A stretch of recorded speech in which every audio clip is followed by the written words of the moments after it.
Okay, so now this video will be on union intersection 2. We're going to talk more about unions and intersections.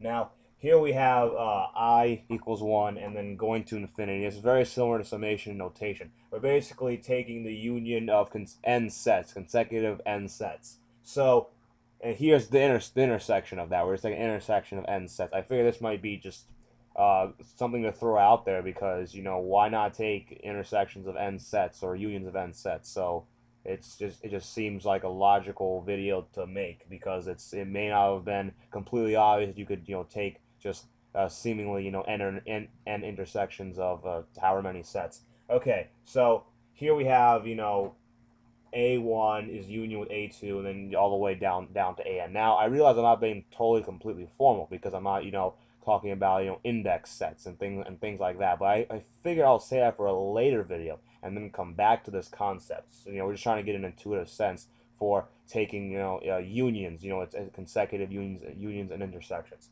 Now let's just do some examples. Make a lot more sense if we do some examples.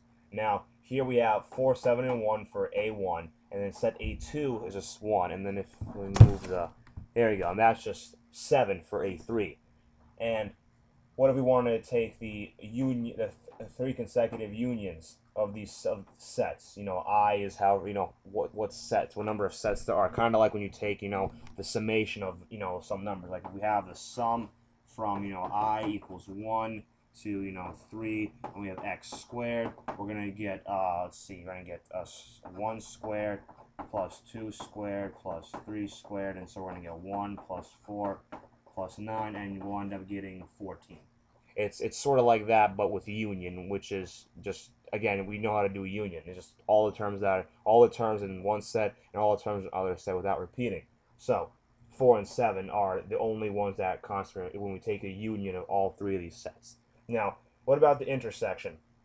Now, the intersection of these three sets would be, if we take the constant intersection, there's actually no term at all that intersects in all three sets. So remember what I said, in some intersection cases there will actually be no answer. So that's just a null set. Remember, you can write it like this, or you can write it with a circle with a slash to it. Either way, whoops, let me move that down.